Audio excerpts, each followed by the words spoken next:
Ladies and gentlemen, the President of the United States.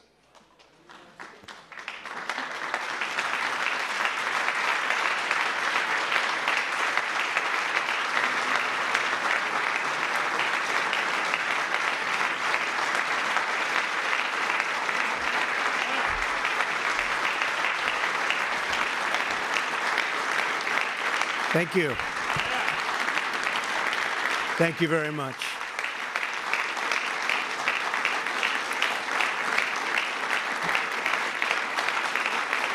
Thank you. Thank you very much, ladies and gentlemen. When Justice Scalia passed away suddenly last February, I made a promise to the American people. If I were elected president, I would find the very best judge in the country for the Supreme Court. I promised to select someone who respects our laws and is representative of our Constitution and who loves our Constitution, and someone who will interpret them as written. This may be the most transparent judicial selection process in history. Months ago, as a candidate, I publicly presented a list of brilliant and accomplished people to the American electorate and pledged to make my choice from among that list. Millions of voters said this was the single most important issue to them when they voted for me for president. I am a man of my word. I will do as I say, something that the American people have been asking for from Washington for a very, very long time. Today,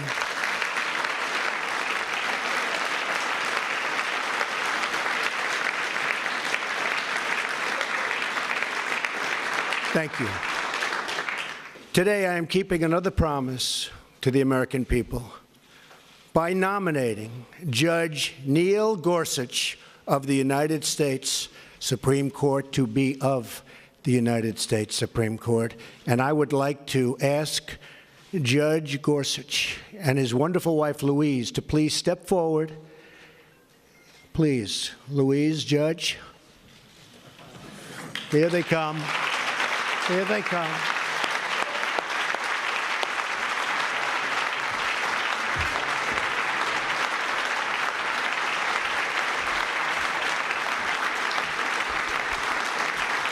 So was that a surprise? Was it?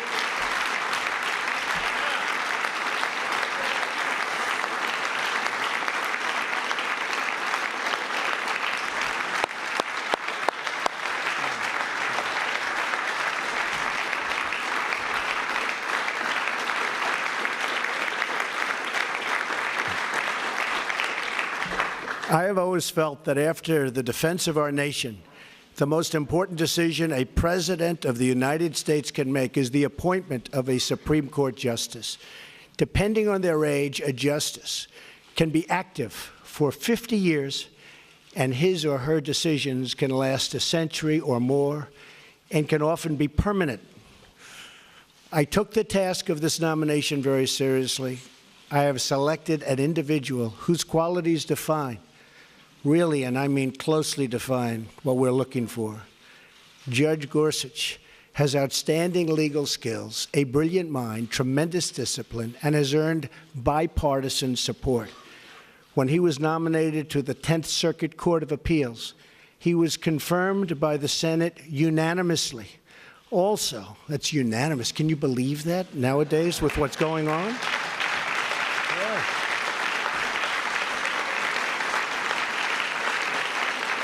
Does that happen anymore? Does it happen? I think it's going to happen, maybe again.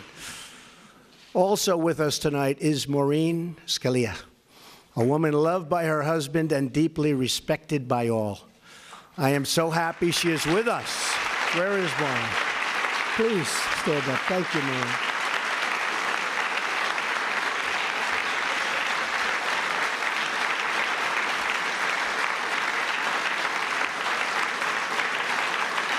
Thank you, Maureen.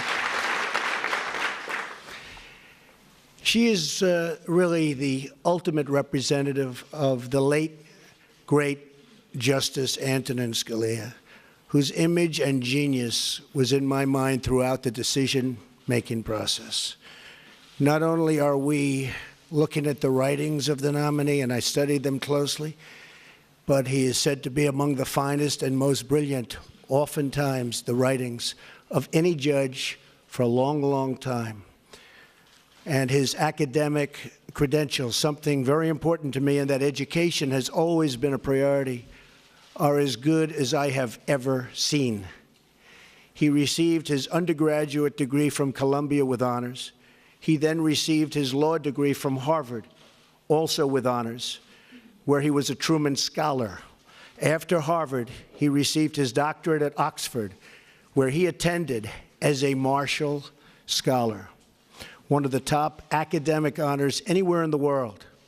After law school, he clerked on the Supreme Court for both Justices Byron White and Anthony Kennedy. It is an extraordinary resume, as good as it gets. Judge Gorsuch was born and raised in Colorado and was taught the value of independence, hard work, and public service. While in law school, he demonstrated a commitment to helping the less fortunate. He worked in both Harvard Prison Legal Assistance Projects and Harvard Defenders Program. Brilliance being assured, I studied every aspect of his life. He could have had any job at any law firm for any amount of money. But what he wanted to do with his career was to be a judge, to write decisions, and to make an impact by upholding our laws and our Constitution. The qualifications of Judge Gorsuch are beyond dispute. He is the man of our country and a man who our country really needs, and needs badly, to ensure the rule of law and the rule of justice. I would like to thank Senate leadership. I only hope that both Democrats and Republicans can come together for once for the good of the country. Congratulations to you and your family. May God bless you. May God bless our glorious nation. Judge Gorsuch, the podium, sir, is yours.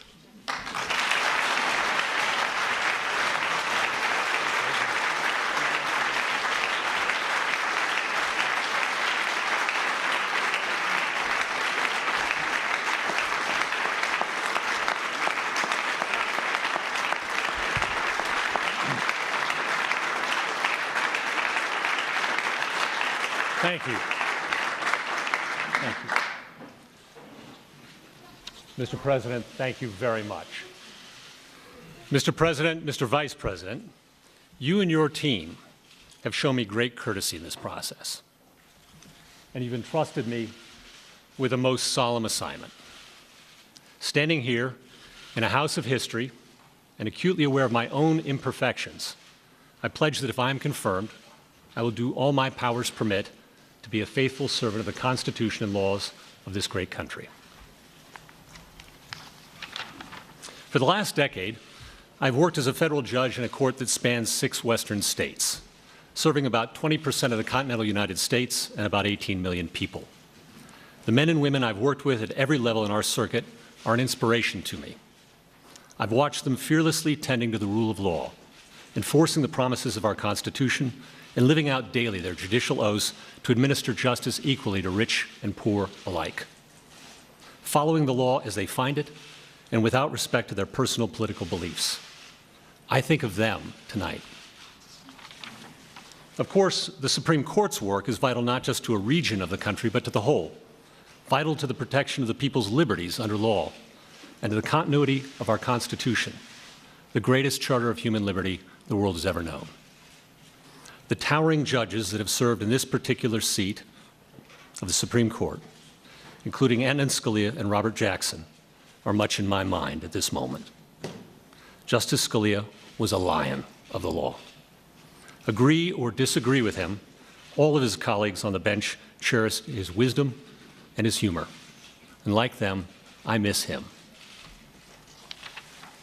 I began my legal career working for Byron White, the last Coloradan to serve on the Supreme Court, and the only justice to lead the NFL in rushing. He was one of the smartest and most courageous men I've ever known. When Justice White retired, he gave me the chance to work for Justice Kennedy as well. Justice Kennedy was incredibly welcoming and gracious. And like Justice White, he taught me so much. I am forever grateful. And if you've ever met Judge David Sentel, you'll know just how lucky I was to land a clerkship with him right out of school. Thank you. These judges brought me up in the law. Truly, I would not be here without them. Today is as much their day as it is mine. In the balance of my professional life, I've had the privilege of working as a practicing lawyer and teacher. I've enjoyed wonderful colleagues whose support means so much to me at this moment, as it has year in and year out. Practicing in the trial work trenches of the law, I saw too that when we judges don our robes, it doesn't make us any smarter, but it does serve as a reminder of what's expected of us. Impartiality and independence, collegiality and courage. As this process now moves to the Senate, I look forward to speaking with members from both sides of the aisle, to answering their questions and to hearing their concerns. I consider the United States Senate the greatest deliberative body in the world, and I respect the important role the Constitution affords it in the confirmation of our judges. I respect, too, the fact that in our legal order, it is for Congress and not the courts to write new laws.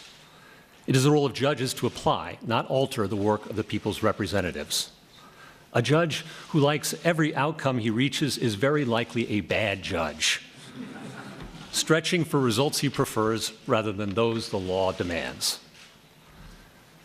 I am so thankful tonight for my family, my friends, and my faith. These are the things that keep me grounded at life's peaks and that sustain me in its valleys. To Louise, my incredible wife and companion of 20 years, my cherished daughters who are watching on TV, and all my family and friends, I cannot thank you enough for your love and for your prayers. I could not attempt this without you. Mr. President, I am honored and I am humbled. Thank you very much.